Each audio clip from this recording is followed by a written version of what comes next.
And I don't want the people to get the wrong idea either, that seeing all these comments all in a row, it looks worse than it actually is, because when I had to find these, I had to go searching for ages and ages and ages to try and find any sort of comment that looked any bit sort of like negativity or hate or anything like that.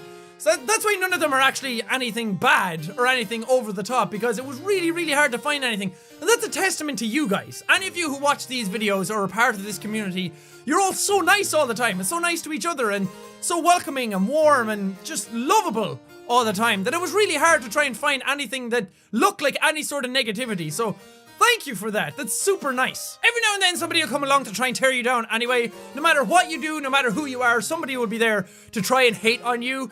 And it's best to just ignore it. I mean, sometimes you have to address it, because sometimes they're saying stuff that could be really bad for you, or start rumors or anything like that, or start some story or some narrative, and then other people latch onto it. So I do like to deal with it every now and then, but at the same time, like, it's just a waste of energy to try and deal with this stuff in any sort of reasonable fashion, because they don't like you, they don't want to like you, and nothing you say is going to change their mind. So it's best to just move on with your life and trust in who you are and believe in what you're doing is the right thing, and believe in yourself. Because at the end of the day, it doesn't really matter what somebody else thinks about you. If you are happy in your own skin, then that's good enough. Like that person said, like, nobody likes you. It's like, well, if I like me, then who cares? What? Oh, good question. I mean, same with any of the YouTube friends who are here, or anybody who's online. If you post anything online, you know what it's like to just get that torrential barrage of people hating on you for any sort of reason. And usually, when it started out first, it got to me a lot. I mean, sometimes it gets to me still, because they'll find that one insecurity that you thought nobody knew, and then they'll just like stick a knife in that and twist it. But nobody laughed, now I feel bad. But no, at first it got to me a lot, and I started to worry. I was like, oh God, am I too loud? Do I swear too much? But yes.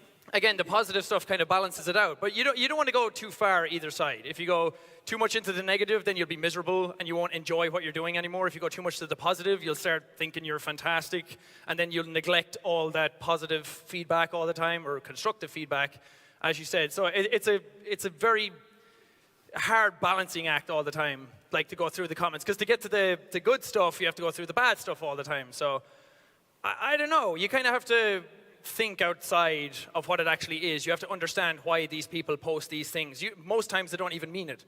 They post stuff towards you that means nothing. They're just projecting, or they're online and it's exaggerated by the amount of people who are around online as well. So when they say stuff, 9 times out of 10 they don't actually mean it. It says more about them than it does about you. So I try and keep in mind why people say certain things, because at the other end of the scale, there's people who just praise you endlessly for no reason, and other people then see that as a negative thing in some ways. So I don't know, just not to let it get to you, I guess. It's different for everybody. Everybody's different. Sometimes it gets to more people more than others, but just to try and keep in mind that it's not real most of the times. These people just sit at home on their computers and they have nothing else to do, so why not shit on somebody else? But thank you. Yeah, thank Hopefully you. I answered your question. I mean, going off what they said, I agree with all of that. But to me, it's super surreal, because, well, when you meet like people face to face, everybody, like, the way you said it was like, oh, you're sick of hearing this. But the thing is, like, everybody has a different story. You might have saved a lot of people, and a lot of people might have liked your channel, but they all like it in different ways. You've saved or helped people in completely different ways all the time. You have people who have lost parents or partners. You have people who have gone through battles with cancer or anything. So there's a huge range to it. But at the same time, like, I don't want to say YouTube saved me either, because like I was just in a cabin in the woods doing nothing with my life. And then I used to watch other YouTubers as well, and like they stopped me feeling so alone, and I had something to do and they entertained me. So I thought, why not do it as well and try and do the same for other people? So it's really, really humbling when you see other people who have had that same experience, that they're home alone and they just put you on in the background. And I have a voice that fills a room of 12 people.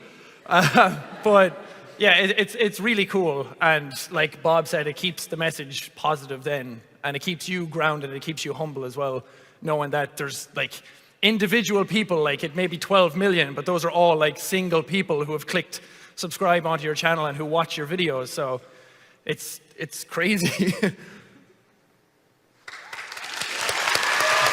Thank you.